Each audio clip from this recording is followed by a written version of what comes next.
रूस यूक्रेन युद्ध में नेटो का एकमात्र सदस्य देश तुर्की ही है। युद्ध की आग से करीब करीब वो अछूता रहा है, लेकिन अब युद्ध की आंच तुर्की तक पहुंचने लगी है। तुर्की के डेरेंस पोर्ट पर 7 अगस्त को भीषण धमाका हुआ।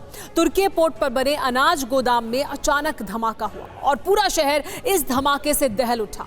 आशंका है कि रूस इस धमाके के पीछे हो सकता है, क्योंकि इस पोर्ट पर यूक्रेन से सप्लाई होने वाला अनाज स्टोर किया गया था। 7 अगस्त को रोज की तरह तुर्की के डेरेंस पोर्ट पर कामकाज जारी था, तभी अचानक एक जोरदार धमाका हुआ। पोर्ट पर काम कर रही एक फॉकलिफ्ट मशीन गुजर रही थी, तभी अनाज के बड़े बड़े कंटेनर्स वाले वेयरहाउस के बीच एक जबरदस्त धमाके से डेरेंस पोर्ट दहल उठा।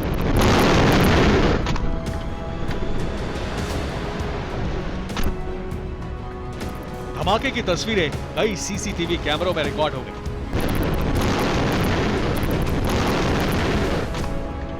धमाका इतना जबरदस्त था कि शहर में कई मील दूर धुएं का गुबार नजर आने लगा।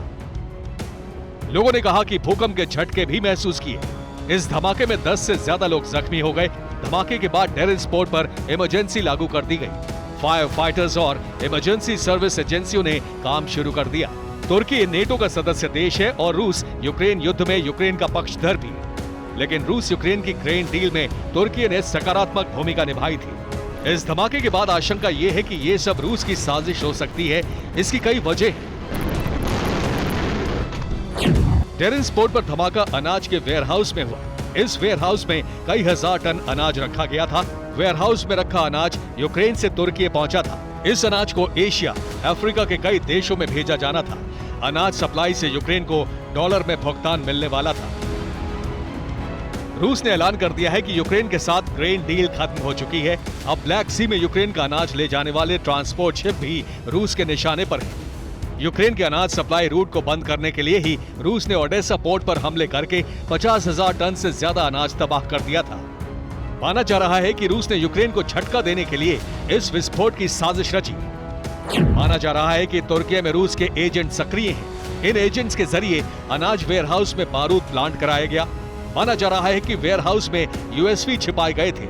ये यूएसपी यूक्रेन को सप्लाई किए जाने थे। इन यूएसपी से यूक्रेन रूस के ब्लैक सी फ्लीट पर हमले करता है। रूस ने एक साथ यूक्रेन को दोहरा झटका देने के लिए ये विस्फोट कराया है। ये सब आशंकाएं और कयास है। सच क्या है कोई नहीं जानता, लेकिन धमाके से जुड़े लाभ हानि के समीकरण ये संकेत जरूर कर रहे हैं कि रूस इस धमाके के पीछे हो सकता है। Bureau report, TV9 Bharatvarsh.